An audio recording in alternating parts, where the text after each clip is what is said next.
to me, creativity is very organized and unorganized, discipline and undisciplined at the same time. So it's like the beauty of creativity is breaking the rules for a reason and following the rules for another reason.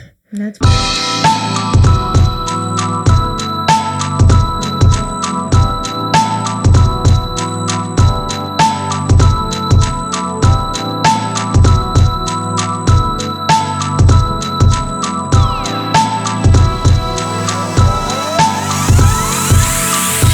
Hello, everybody. Welcome back to the Mind Your Wellness podcast. And I am so excited to say that we have come, this far.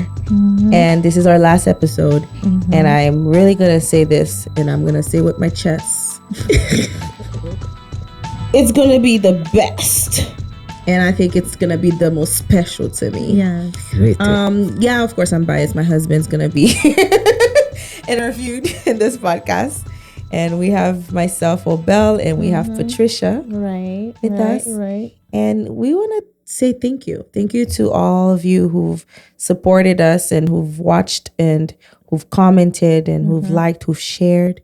We really hope that the conversations you actually listen to actually inspired you and motivate you to take care of your wellness. And as we dive into the process of this conversation with GV, we just want to say that this is not the end of it. No. This is just the end of the first season. That's but right. It's not the end of it. Yeah. So I'm going to pass the mic out to you, Patricia, before we introduce my lovely husband. Hi. He's like, hi, I'm here. Hi. I also want to share how far we've gone as to when we started this. This was not going to be like a visual thing because I was still in Massachusetts. Yeah. So we were recording Thursday night. Yeah. Thursday night. I think we should still put these out for our people, even though there are no visual. I know Jiffy can do something about it. And we were recording these things, and now it's like he has turned into something so nice and so beautiful. Yeah. And it's because of your genius, the genius that you married with. Oh, stop it, guys. Always grateful for that. And I always say that. I always tell Obelle, I'm like, you know what? I just realized we both marry men with high standard. Yeah. And sometimes it's hard. Sometimes it's hard to live with people with high standard. That's true. Love you, babe. But sometimes it's hard. But at the same time, once you've come across, like you've gone above that, and then you come out on the other side of like, you know what? I am grateful. Yeah. That you do not compromise on your standard. Right? Yeah. Should we introduce GV? I feel like everybody knows. I mean, they already watched the previous episode. I know. But we could still introduce because maybe somebody's watching this one instead of the other episode. Right. So for those of you who don't know, babe, introduce yourself. You're my husband, first of all. That's my wife. Don't look too hard. What's going on, y'all? I don't get to do this too often as I'm all of the time really on the other side of this on the production side. So it's an honor sitting with beautiful minds, and I'll try to get up on y'all's level. I'll watch you two really doing this work for it's probably the past 10 years, give and take, and seeing how you guys, take on this mission. That's what I call a true calling. When there is no money involved, there is no praise and fame involved, no recognition, but the passion stays the same. And probably one of the main reasons why I was also, drawn to that, because I understand the value of, the motivation behind what you guys do and the value that it brings into the society here today. And so whenever I get a chance on, working on a project that, that is contributing to the well-being of our community. I'm always 100% behind that. Well, I mean, thank you again for the introduction. I'm GV.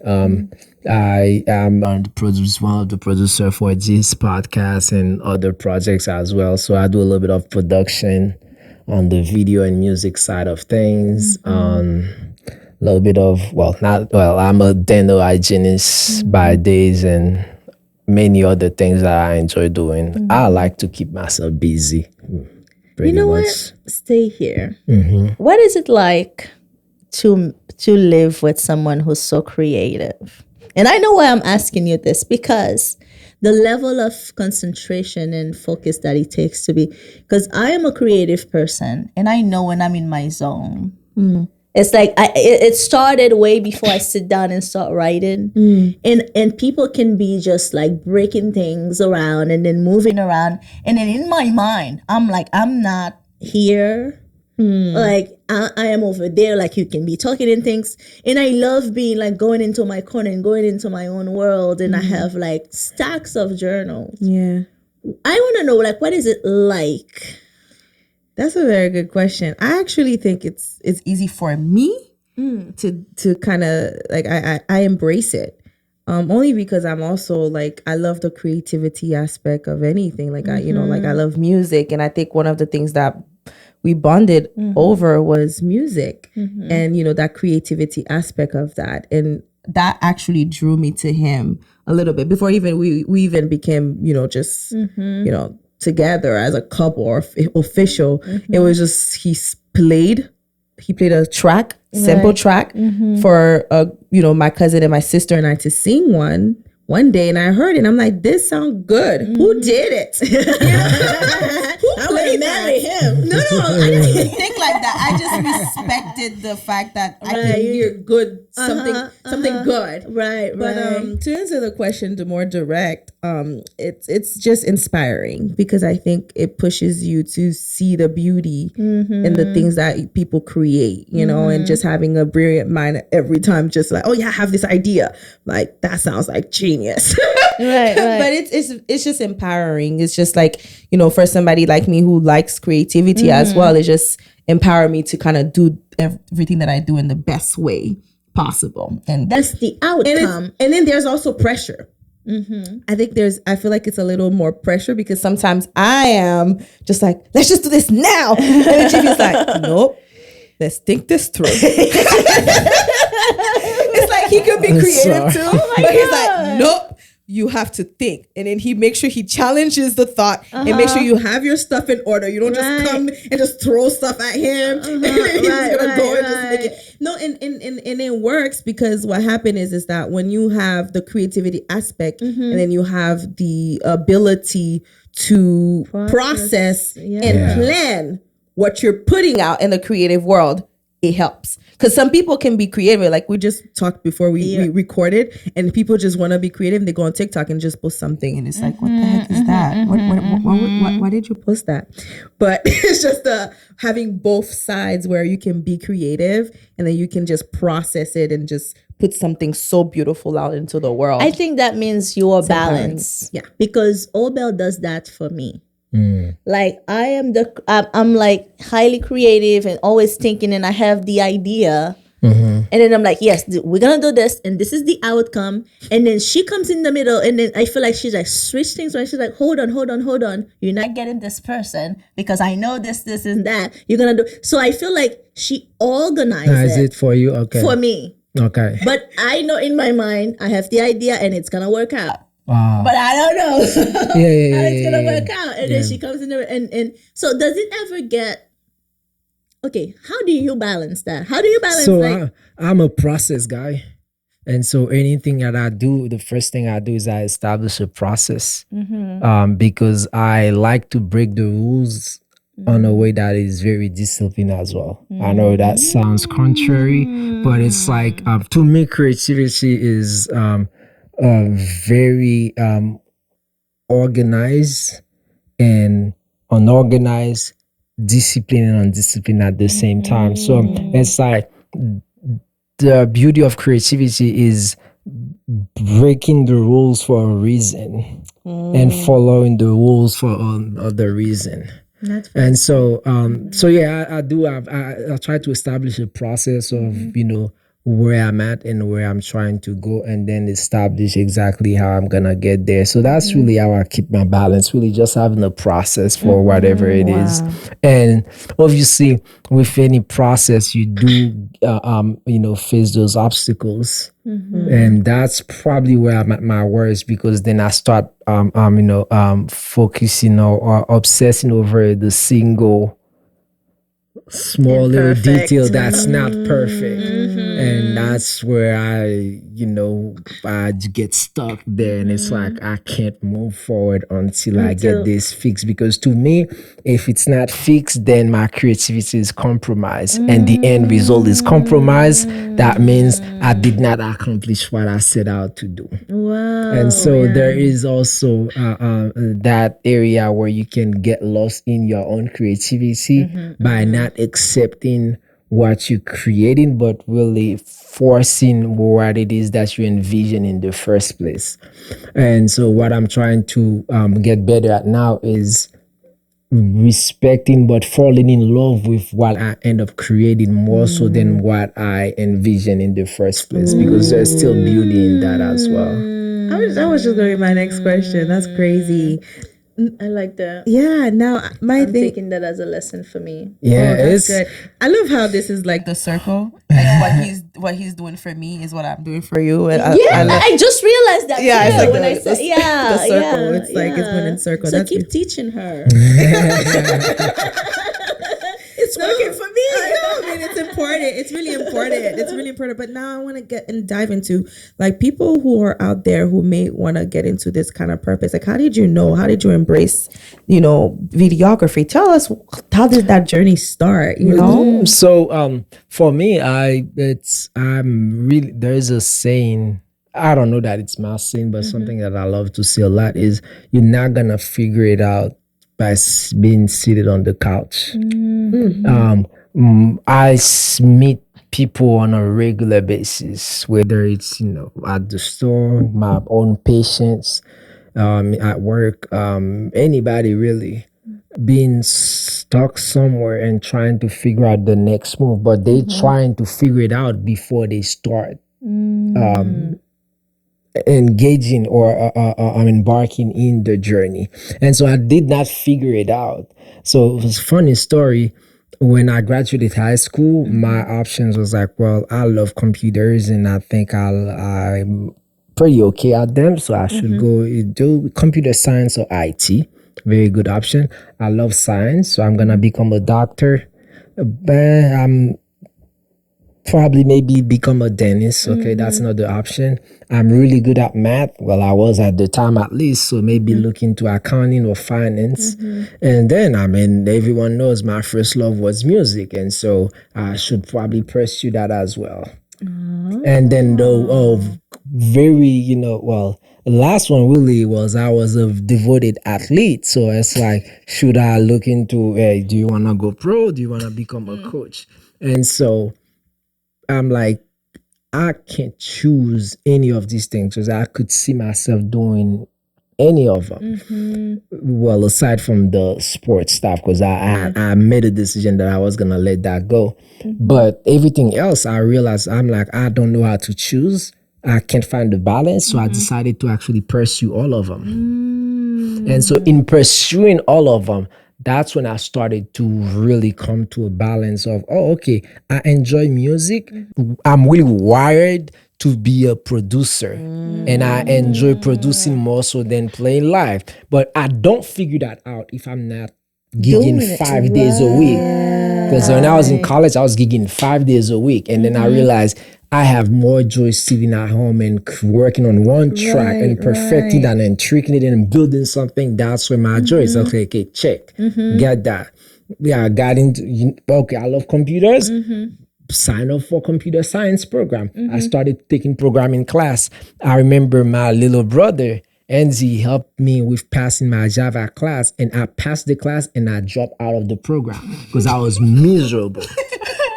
Wow. So I'm like, okay, I Let's don't get this enjoy that. done. I'm not gonna be a programmer. I don't enjoy that. I enjoy building stuff and having full creative freedom over what my UI look like, the programming. Maybe I can dabble a little bit on that, but I'm not gonna sit down and only do that. But I like to think of the whole thing through. Okay, check. Then that's how I accidentally fell into videography. But it's actually started with Flow. it started with taking pictures, and I'm like, I'm I'm very introverted. I'm not gonna tell someone how to pose, and I don't care. Yeah, and then I realized, okay, I'm more fascinated with moving pictures because every frame is different, and that Right. keeps mine, very ADHD mind stimulated and focused because it's moving.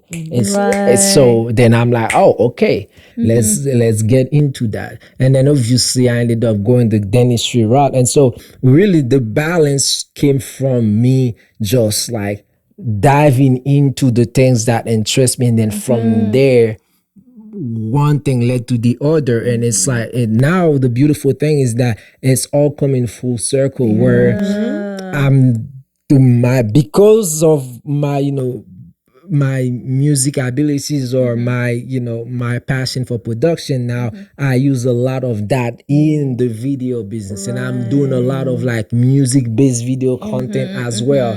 And then from there, the stuff that I love in dentistry actually helped me to have a better process to my business and everything else, because dental hygiene is very process based. You following almost the same process, except it changes a little bit for every patient every hour, so you're having to tweak stuff on the fly. And so I'm using that to establish that process to everything else that I do. So that's really how things worked out for me. So really diving into all of it, everything that my mind I was curious about.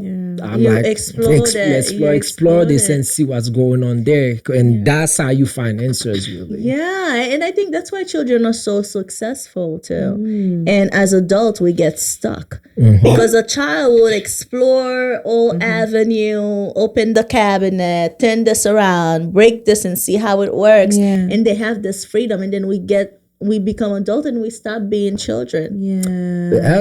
That's such a good analogy, because think of it that way.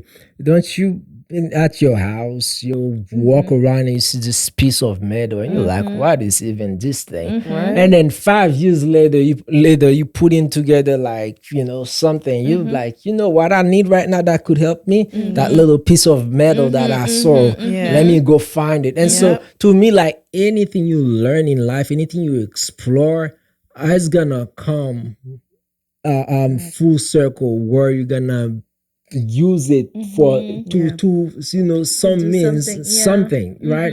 And so it doesn't necessarily have to turn into a business venture or a way to make money or earn a living, but just the lesson you learn from there. Because like I always say that I credit dentistry for helping me manage really evolve as a person, because I was introverted and could barely speak really. When becoming a hygienist forced me to cultivate my ability to communicate, and so I become a better communicator through practicing dental hygiene. And so now, again, I can take all of those skills that I get to cultivate and then apply them to things that I'd rather be doing. I've had a similar journey actually. Now I see why you said we have similarities, because when I started college, when I was graduating college, I did my internship in a childcare center. I never had planned to open a childcare center. It was never my idea. I just love working with children. And even when I was younger, they would just throw me in children's ministry. And I'm like, oh, I enjoy this. I'll stay here. So I did all that. I did all of those little pieces. And I took the classes in child maltreatment because of my own history. I'm like, okay, I'll just take that. But I'm not going to study any like child psychology or do anything with children. And then I went into social work. did something. I did macro social work, so no working with children on that aspect because I wanted to do administration. And then when God called me home and I had my own child and I was home and then I'm going through my own journey and things. And one day I'm like, oh, a childcare center. And then, and the reason that I said what I love when you say nothing is a coincidence. Yeah.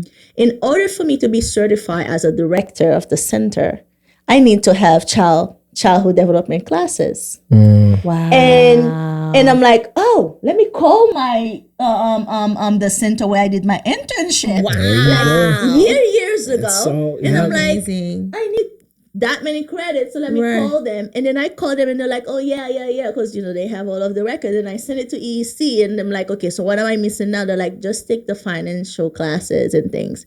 But when I took those childhood development classes, it was not in my idea that, oh, I'm going to open a childcare center later. I'm going to need this. I was just exploring things. Yeah. And even in college, I would just take class that I'm interested in. I don't have any class in my transcript that I took because they said I needed to fill something. Even the class where I said, take it because you need to fill a requirement. I'm like, okay, let me see the other version. Let me see everything else on that list because I'm not going to sit in a class for a semester that has nothing to do with my life. Yeah. And I did that. And I wish more people would just do that. Yeah. And just go where it flows and then Yeah. follow. I'm like, oh, I'm interested in that. Yeah. Let me see what's in there. Because you never know, maybe 10 years later. Yeah. You gotta explore your mind. Yeah. Honestly, that's literally how I found my purpose in mental health. Yeah. You know, just doing the whole thing with the kids and figuring out, oh my gosh, these people need mental health. You know, they have mental health. Safe soul. So God gave me the vision with Safe Soul because I just listened and created this back to school program where we explore, the topic of around mental health before the kids go back to school. I didn't know I was gonna need it. I didn't know I was gonna figure out that this is something that needed to be out there. And wow, that's like it's beautiful how everything just turned back full circle. This is to encourage people to explore all possibilities. You got to. Do not box yourself into one category and Exactly. say, okay, I'm gonna learn this and I'm gonna keep focusing on all things this. Exactly. And then you're like, oh, this is not in my area. I'm never gonna learn this, and then you just drop it. But no, if your mind is interested in it, that's because your mind knows something that your body hasn't caught up to yet. And you're like, okay, we're gonna get to this, and I know you're gonna need this. Just take it. Leave no. How do they say that? Leave no stone unturned. Absolutely, I'm a big believer of that. Yeah. And it's funny, like the way the whole thing works, and that's why I always tell people, man, like I don't have the time to be in other people's business because I have too much time exploring my own mind. I mean, even from the aspect of like looking back in it, like for myself, like on a day-to-day basis in dentistry, I tell my patient, I'm like, I'm the hardest working lazy person I know. And they would laugh at that. And I'm like, I always find the easiest way to do the hardest thing. And because of that, then I sit with them, I'm like, hey, you're struggling too fast. Let's find the easiest way for you to do this, and give them pointers and stuff like that. And you can see them, evolving and getting better at this. So there is a reason why you are created the way you are created. There's a reason why the things in your mind or the things that interest you, they are there for a reason. But you're not going to find that connection by sitting around and thinking. Because that's what happens. Some of us, we look at like, man, why would I go drive Uber? There is no money in that. And it's like, well, then the purpose is not to only make money, which is why I hate where we are as a society here. Like, it's like, if I'm not making six figures, then it's not worth my time. Yes. If it's not making me, and I understand, like, life is hard, and and we all have responsibilities and whatnot. But sometimes, when the things you do for free, the things that you just allow yourself to explore, you'll be surprised how it gives you a chance to really evolve as a person by working on skill set that you would never be able to work on or develop that way. So I just think it makes you a happier person when you really found your passion and your mission. Now, I want to ask you, for someone who do a lot, like I think you can, you're and you just mentioned that your ability to be able to do anything that you pretty much would have picked. How do you tell someone, like, how do you balance it all? Or is there such thing as balancing for you? And I know we have this conversation a lot. So let's talk about this reality of balancing it all. Because, people might feel like, well, I'm good at this. I want to do this, and then I'm good. I have a family. So how am I balance my family? And I have a whole wife that I have to cater to her emotional well-being. So how do I balance that? And then if God forbid, I mean, not God forbid, but if you have kids and you just have to balance having your kid while you are trying to enjoy your passion, take care of your wife, take care or your husband, take care of your kids, and then being the best at this at work. Let's talk about that subject. It's a very good question. I came to that realization probably a couple of years ago, understanding that at the end of the day, the math has to make sense. And so if I have 24 hours, it's not practical for me to work for 25 hours. If I work till I pass out, or it's I work to the day, whether I work a lot, whether I work a little, it's gonna equal to 24 hours. Now I can decide whether I do 10 hours here, 2 hours there. You know what I'm saying? And so to put that in perspective, one thing I realize is that everything that I focus on as a man, I cannot practically max all of it out. I am gonna have to prioritize things and adjust on a daily basis what's the main priority and move on from there. And so what I'm saying is really I can't explore my career to the fullest while I'm also the best husband or for other people the best father. Because me being exploring my career to the fullest means I'm not home. It means I'm ignoring other responsibilities. Or me taking on those other responsibilities to the fullest means I'm avoiding or I'm ignoring, other aspect of my life. And so really when you see it on a daily basis, the person that they are the brightest, they go to school and by 25 they have all the degrees and stuff like that, and then they go to the kitchen and they don't know how to boil water, and you're like, how can you be so smart and you don't know how to do something but it's like, no, I never spent any time working on this because I was solely focused on that one aspect. So I master it and I accomplish everything in there, but that means everything else suffer. And so you gotta really come to the realization, okay, what's important to me? And really try to balance this on there. Yes, I may not be able to pursue everything on the academic aspect of things because I want to be present in my kids' life, or I want to be the best husband or wife as well. And so I have to balance that. So that means other things I have to suffer on occasion, and I have to sacrifice.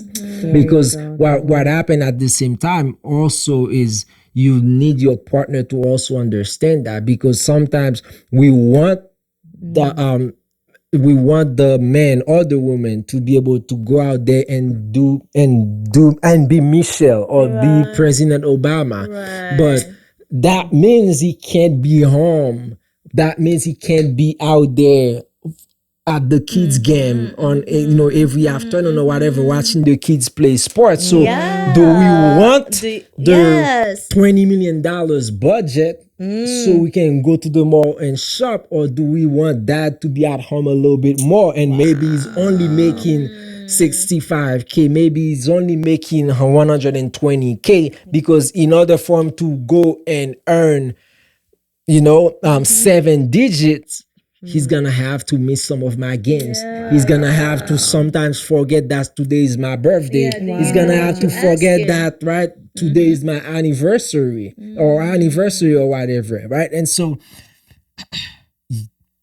as a as an individual, you've gotta set out the goal, the true goal for you. What is it that you're trying to accomplish here in this life, and what sort of legacy that you are trying to leave? And then from there, you can adjust your goals and aspiration for what truly makes sense. Because at the end of the day, you can do all of that we just spoke about, and then you get to a certain age or a certain point, and the doctor is like, hey man, you work yourself to death. You got 24 hours to live. And it's like, oh shoot, what did I do this for? Right? And so then, I needed time to sleep. I needed time to eat well and exercise.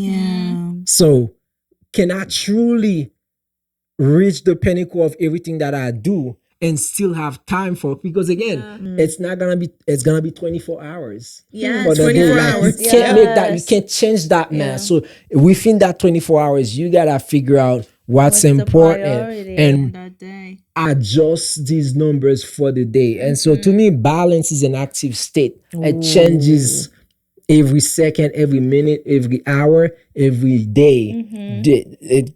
I'm gonna give 20% here. Tomorrow I might need to give 50, and then the next day, I'm only maybe need to punch in 10% here because I have to attend to 90% over there, right? And so you have to always be adjusting every aspect of your life, including your own well-being as well, while you go through that journey. Oh my God. God had to call me home to learn what she's saying right now, because I feel like if I went straight to into the job at the trajectory that I was going, I would have kept going, and a lot of things wouldn't have been I wouldn't say they wouldn't be a priority, because I always wanted to have the family and be married and have children. That was always clear to me. But I don't think it would have mattered as much, or I would have been more I would have been intentional about it, because having the chance to come home, and then I wasn't at the job getting validation anymore. Like my coworker was like, "Oh my God, get it to Patricia will get it done," and I was just home with a 3-year-old. Wow. You know how much validation you can get from a 3-year-old, and then now the switch where my husband was the one really providing, and I was waiting for my husband to provide for me to do something. And that switch, and that put me in a position where I'm like, oh my God, I need to really figure out my days and really try to see, okay, what's the priority for me this season, and really understand the importance of family. So now that things have gotten to a point where I am back out in the world, I know my family is still a very important thing. So no matter how busy I am, that's never going to take the back seat. But also one thing that, you're talking about that too, I think we need to mention is the importance of having a supportive spouse. Yeah.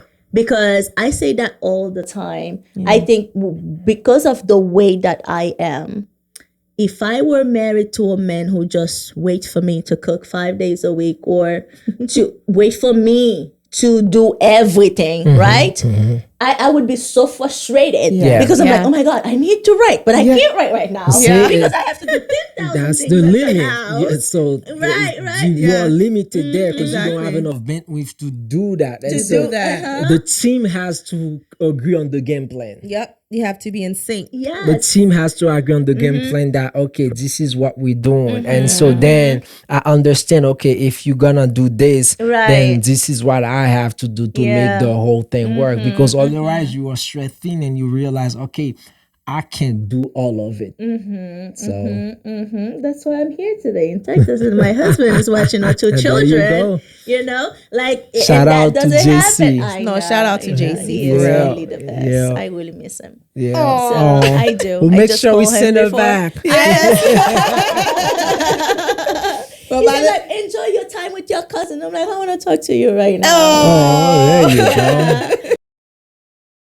Hello, wellness enthusiast, if you are on the lookout for a holistic company offering natural remedies and skincare products with pure ingredients, your search ends here. Green Olive Tree Outreach was founded with a mission to address community respiratory needs. Recognizing the importance of skincare, they've crafted exceptional skin-loving soaps using locally sourced whole plants like Cerville, orange, grapefruits, and mangoes. They offer skin-conscious soaps with natural ingredients like coconut oil, olive oil, shea butter, and clays. These soaps are specifically formulated to help nourish the skin, exfoliate dead skin cells, promote new cell growth, and stimulate white blood cells for skin restoration. These bars penetrate the skin rapidly, offering pain relief, inflammation soothing, and balanced whole oil production. Great options for both men and women. But that is not all. Go-To has something special for our little ones, the Tender Care Baby Soap. Perfect for babies, of course, and people with super sensitive skin. And to our listeners and viewers, Green Olive Tree Outreach is excited to offer an exclusive discount. So use our code #wellness for a fantastic 12% off of your first purchase at gotobotanical.shop. So that's again #wellness for a 12% off at gotobotanical.shop. Elevate your self-care journey with Go-To. Your well-being is a journey, and we are here to walk it with you. So let's talk about relationship a little bit. I guess we can close on relationship. We are all like, okay, I'm the oldest here, first of all. On paper. Right? I know, right? That's true. Because look at her. So there is like the question of being young and married, and a lot of things that you have to learn the hard way when it comes to wisdom, how to maintain your relationship, your marriage in such sensitive time, I would say. So what are some lessons that you guys can share for young people because now I feel like a lot of people are getting married like this. It's like marriage, and then the next day they're not together anymore. Or the people are married, but something else is going on. And you feel like I feel like I always took like a sacredness stance on marriage, because I look at my grandmother who's been married for a long time, even though they live apart for most of the time. And I have a lot of bad examples around me, a lot of good examples too. And I know what I want and I know what I don't want. And I try to remove my feelings from the marriage, because I start to look at marriage not just like, oh, we in love with each other, but more like this is a legacy. I need to be here, you need to be here, because our children are not going to be living in separate home, and I want to make sure that they're grounded where they go out there. And in order for that to happen, for that generational aspect to stay, to have that, for my children to be whole and not having to seek validation elsewhere, I have to be here. You have to be here. You don't like me today.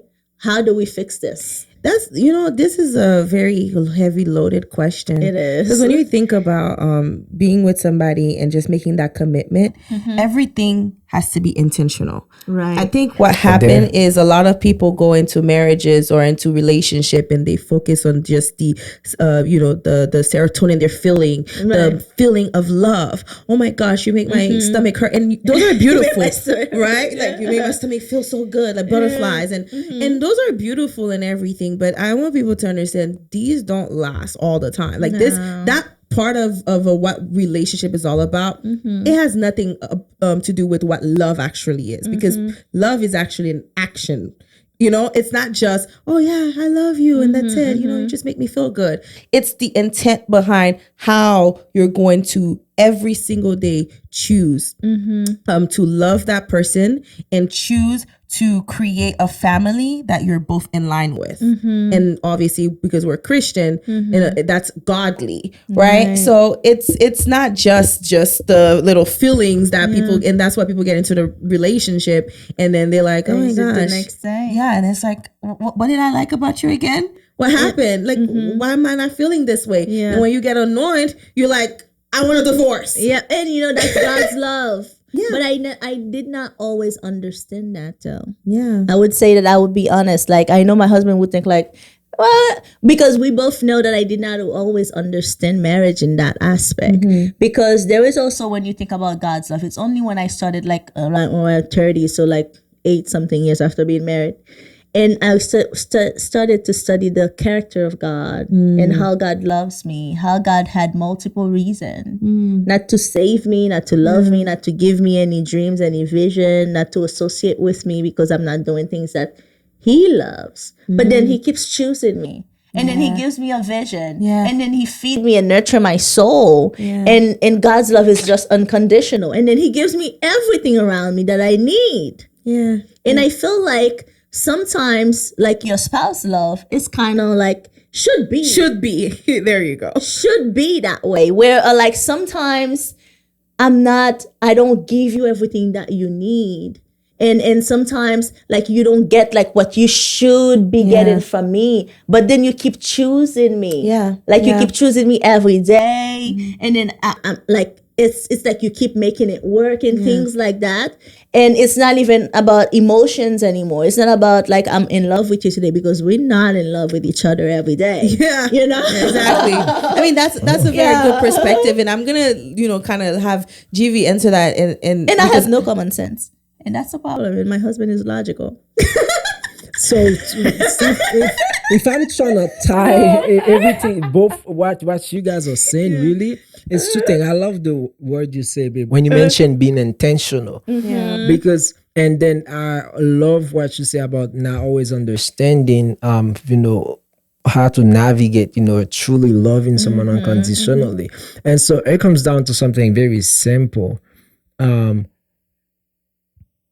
With marriage, it's a lot of work, but I use sports to to give the best analogy about that.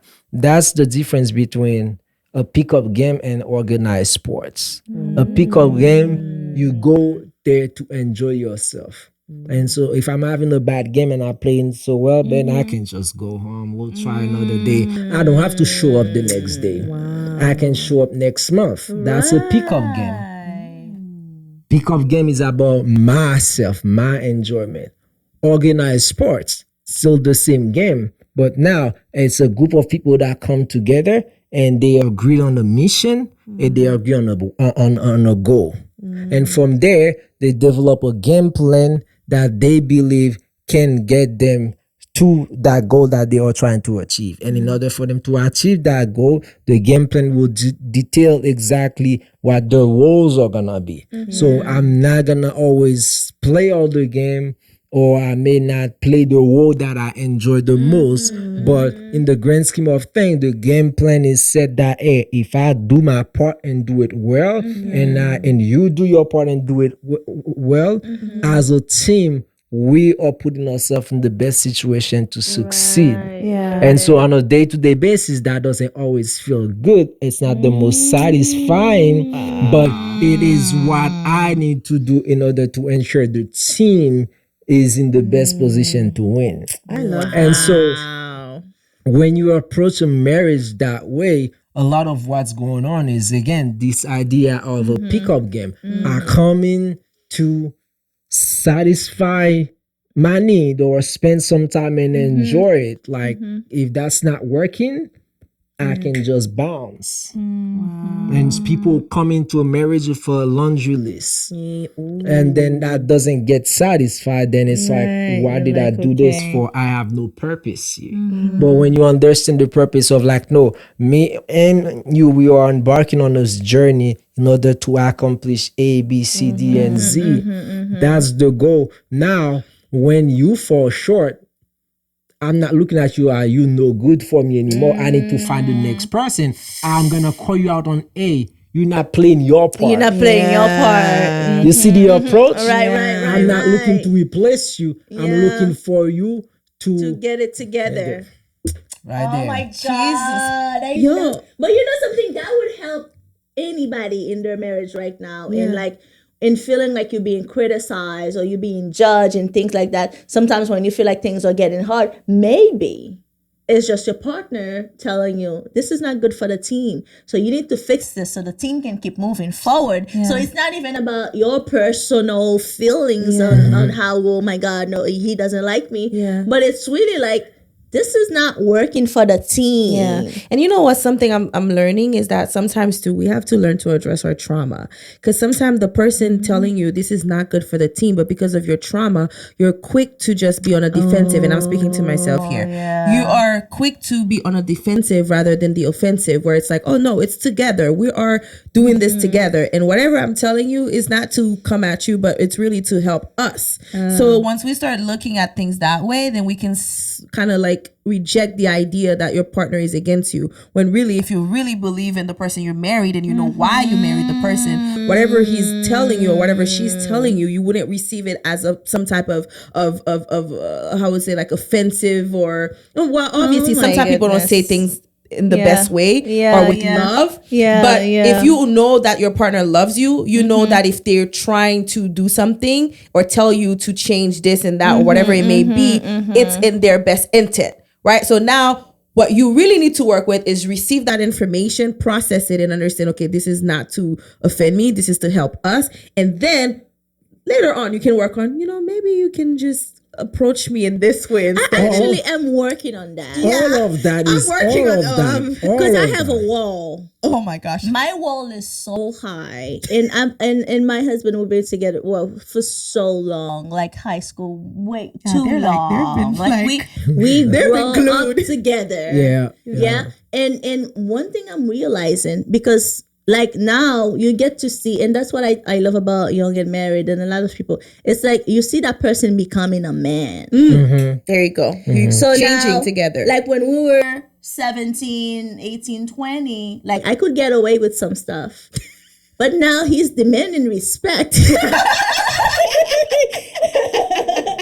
I'm like, oh my God. So this is not my boyfriend anymore. This is like, I need to respect this man. But also there is like my own personal trauma that prevents me from receiving somebody who's telling me, Patricia, no. I'm like, no, it's like you don't like me, or I have this wall. Like I'm always have to defend myself, because I had to do a lot of defending myself with people, and also like I don't have a good wall. Like I don't have a good model of like, okay, if you ever marry a man, this is how you treat and this is how you respect a man. There you go. And you don't have that good role model. So every time there is something like I'm doing wrong, I'm like, it's like I have this wall up. I'm like, oh my God, I'm already like, I can't even receive the message. And I have to kind of just break that down.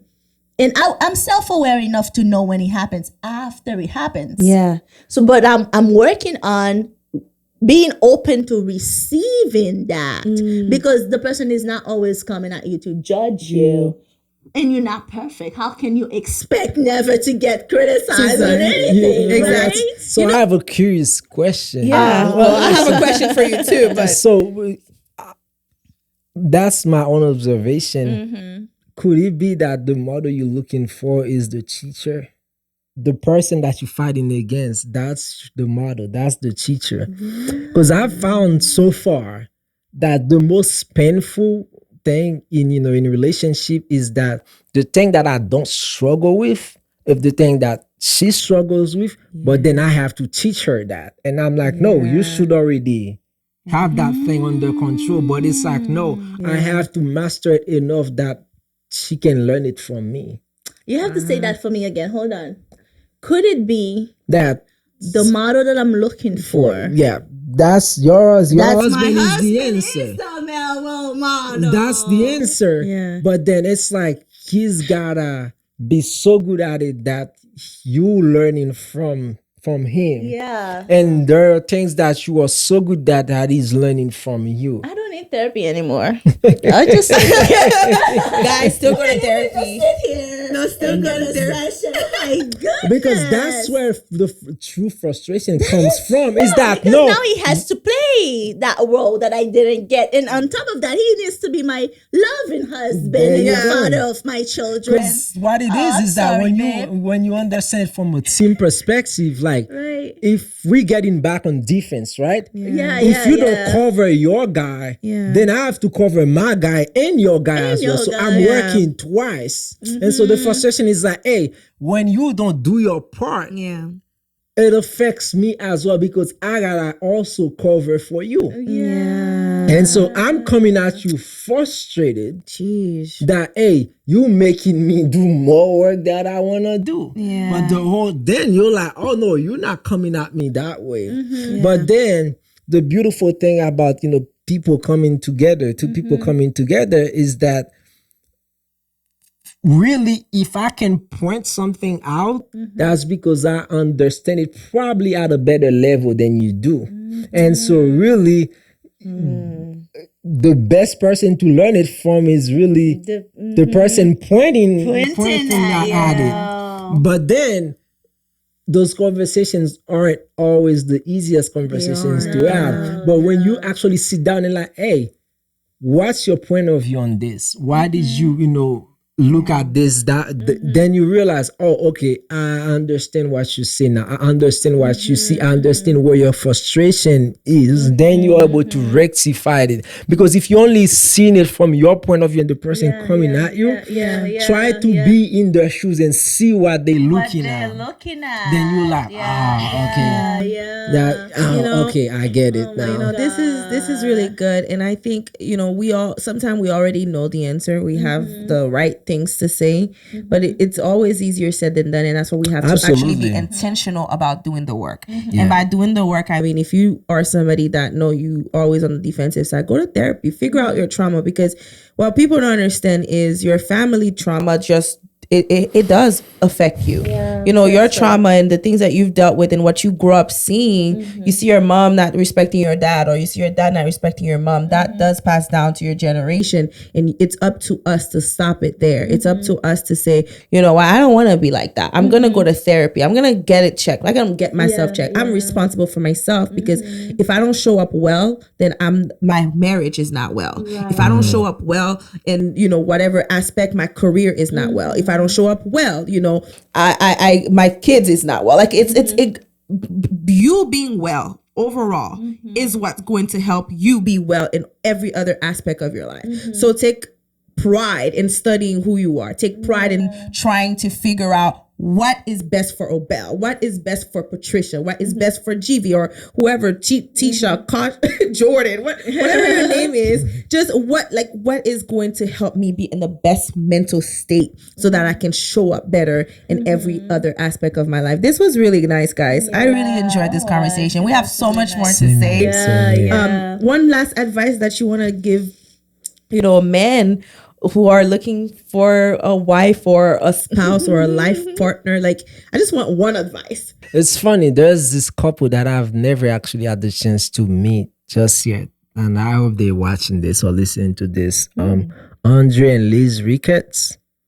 Yeah. So I remember they have a company. I remember when I saw the motto, I'm like, this is gonna stick with me for life. It says, alter your mind, alter your life. Nice. So we have to give him a shout out now. Like your life. Literally, like I can say, the more you tweaking this, you can see everything else around you reacting to it, or changing or moving with what you're doing to your brain. So the more you can control this, the more you can control everything else around you. And so if you alter what you feed your brain, if you alter how you converse with yourself, if you alter how you care for your mental, that's probably the best way to also alter the stuff that happen in your life. Because at the end of the day, if I can alter my response to how someone, how I respond to, people, then maybe I don't get in as many fights anymore. Maybe I go to work and I don't get fired because I was able to navigate through conflict. Maybe I'm able to close on a deal. Maybe I'm able to work with more confidence. Maybe I'm able to, be able to have more discernment. Maybe I'm able to, develop better or more stronger relationship with people. Maybe I'm able to become a better husband or a wife by the way I can alter my mind, and that comes with what it is that you feed in your mind and also how you care for your mind. So that would be my advice. Beautiful. I love that. I would say find a higher power, stronger power, whether it's prayer or a coping mechanism, I think, for yourself, and find out what it is that tick you off, find out your triggers and all of these things before you go ahead and find somebody else. Because then sometimes you bring that person in your life thinking that they're gonna fill something for you, they're gonna fill a void, they're gonna compliment you, and then have this happy life, and then you find out you bring in your trauma to that person, you actually probably destroying a beautiful person because you never took the chance to took the time to work on yourself. So now you bring in, because when you enter marriage, you bring your baggage. You bring the beautiful and the bad stuff. But if you have mostly bad stuff that you never even know were there, like they're buried in things, they're gonna come out in the most, the ugliest way. So I would say work on yourself. Don't focus so much on like finding that dream guy or that dream, spouse, but keep taking the time to work on yourself and your trauma and your triggers. Make yourself a beautiful person so you'll be a gift for that person. Beautiful. Wow. Well, guys, this was your Mind Your Wellness podcast. And this season was, I think it's going to be a memorable one. Absolutely. Yeah. If you guys allow me, very proud of the work that you guys are doing in the mental health community. Absolutely. I'm a big believer, a big supporter of that work, and that's why I jump into this project first chance I got to be able to make sure that it was done well and they got to as many people as possible. And I'm encouraging everyone that that is watching or listening to this to give these ladies all your support, because I've seen you guys work and how much you guys pour into this when nobody's watching. No, there is no cameras on or anything like that. No one really know the work that you guys do behind the doors to to attend to people's needs out there. So that's very formidable. So a lot of respect for what you guys do, and I just hope the people that are watching this can also get behind this movement as well. Amen. Thank you so much, babe. It. Yes. Well, on that note, we're gonna end, and I just wanted to remind you, we don't have a last word. I think we don't have one word. I mean, this season was just amazing, and I think we just hope you take everything in and take practical steps to becoming better. And with that being said, remember to mind your wellness, because it's your business. Let's do that together. Mind your wellness because it's your business. I know that's right. Bye, guys. See you next season.